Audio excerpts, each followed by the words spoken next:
Salut, bienvenue sur ma chaîne, Réveil Jungien, là où votre âme se reconnaît et où chaque question trouve la lumière. La société ne hait pas les ignorants, elle craint les trop lucides. Les gens intelligents ne sont pas écartés parce qu'ils ont tort, mais parce qu'ils rendent les autres mal à l'aise. Lorsque vous percez le mensonge à jour, vous devenez une menace pour le confort de la majorité, et c'est ainsi que l'on vous pousse vers la solitude. Mais le vide laissé par les esprits lucides ne reste jamais vide bien longtemps. La vraie question est, qui viendra l'occuper et avec quelle psychologie ? Aujourd'hui, nous déchiffrons pourquoi les positions de pouvoir finissent si souvent entre les mains de ceux qui ne se sont jamais interrogés eux-mêmes. Si vous vous sentez éveillé mais isolé, Réveil Jungien est fait pour vous. Abonnez-vous à ma chaîne, non pas pour être réconforté, mais pour ne pas être endormi dans un monde qui préfère le mensonge à la vérité. Et à partir de là, tout se désaccorde.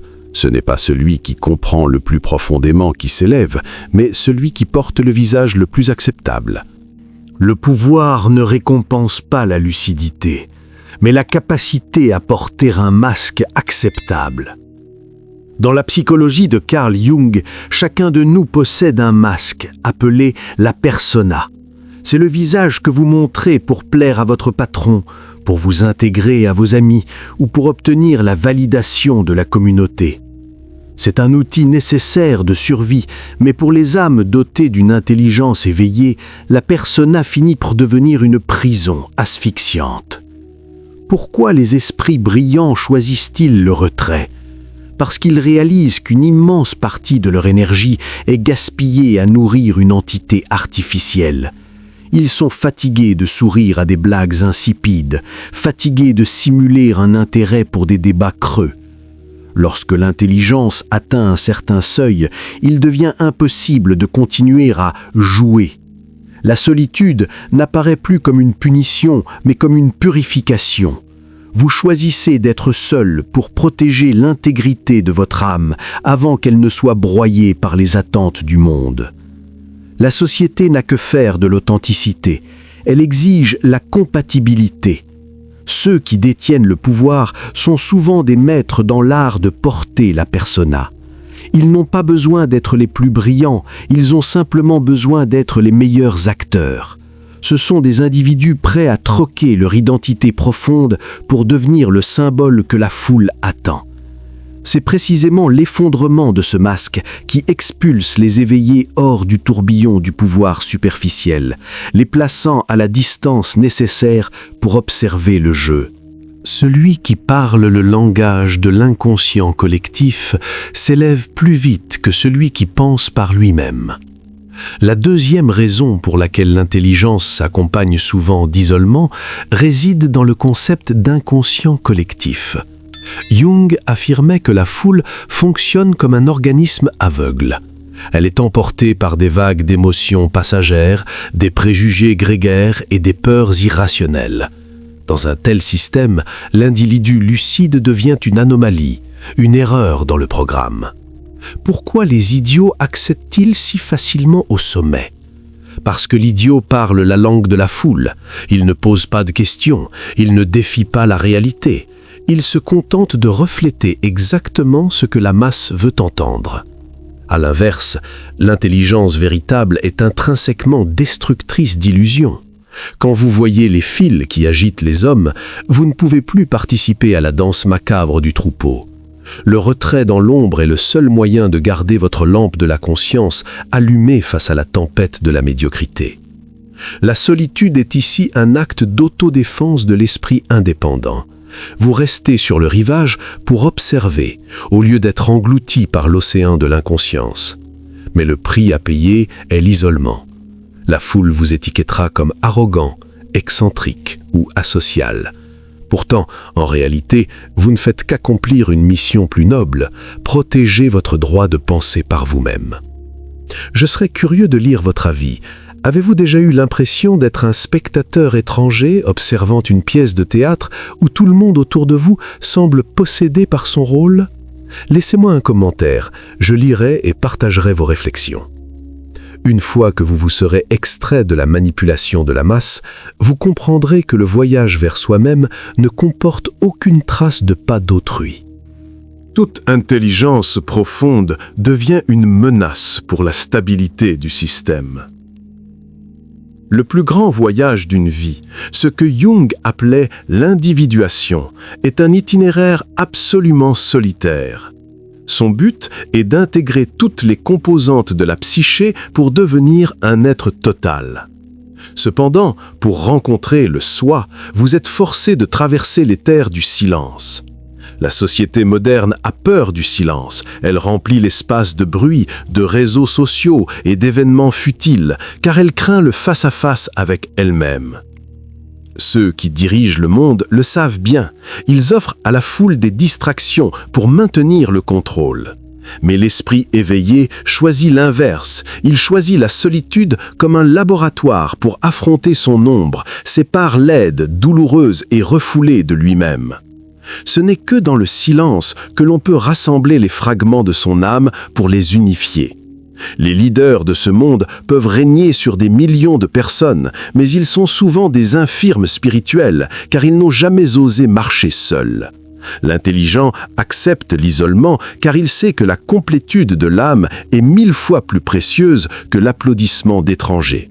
Le courage de marcher seul est l'escalier qui vous élève au-dessus des lois médiocres de la société. Les sociétés préfèrent des dirigeants aveugles à des consciences qui dérangent.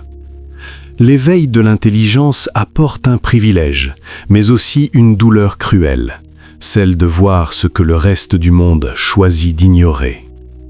Quand vous avez la capacité de percevoir la futilité des jeux de pouvoir et la répétition des illusions humaines, vous ne pouvez plus être joyeux de manière naïve. C'est précisément pour cela que la société préfère les médiocres au poste de commande. L'idiot n'a pas le fardeau de la clairvoyance. Il peut prendre des décisions absurdes avec une foi aveugle. L'éveillé voit les conséquences futures dans le présent. Il perçoit le mensonge dans les promesses politiques et le vide dans les modes culturels. Quand votre voix est trop dissonante par rapport au rythme commun, vous êtes naturellement rejeté à la périphérie. La solitude devient alors le refuge d'une mélancolie noble, la douleur de percevoir la vérité dans un monde qui adore l'hallucination. La société fonctionne selon un instinct d'autoconservation. Elle rejette les esprits trop supérieurs, car l'excellence s'accompagne de changements et d'instabilité. Elle préfère la stabilité dans la médiocrité. Ainsi, si vous vous sentez hors du jeu, ne vous blâmez pas. Vous possédez simplement une vision que le système n'a pas la capacité de contenir. Et quand il ne reste plus personne pour dialoguer à la même fréquence, le silence devient votre seul compagnon fiable. Face à la médiocrité du pouvoir, les esprits lucides choisissent l'exil intérieur.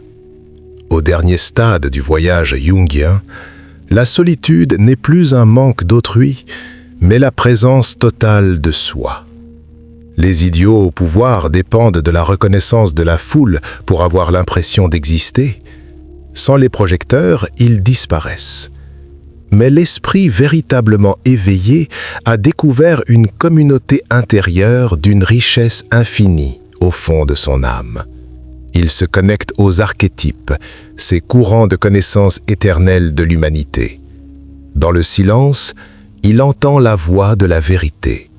Il n'a plus besoin de validation extérieure, car il a trouvé la liberté absolue en lui-même.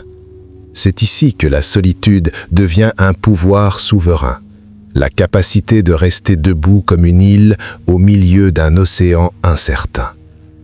Il n'est plus la victime de la société, il en devient l'observateur suprême.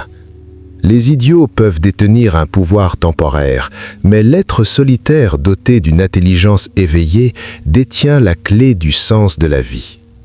Il choisit le retrait non pas par mépris, mais par fidélité absolue à son essence. Il comprend que pour guider les autres, il faut d'abord ne plus laisser personne nous guider. La force véritable ne vient pas du contrôle de la foule, mais du fait de ne plus être contrôlé par elle.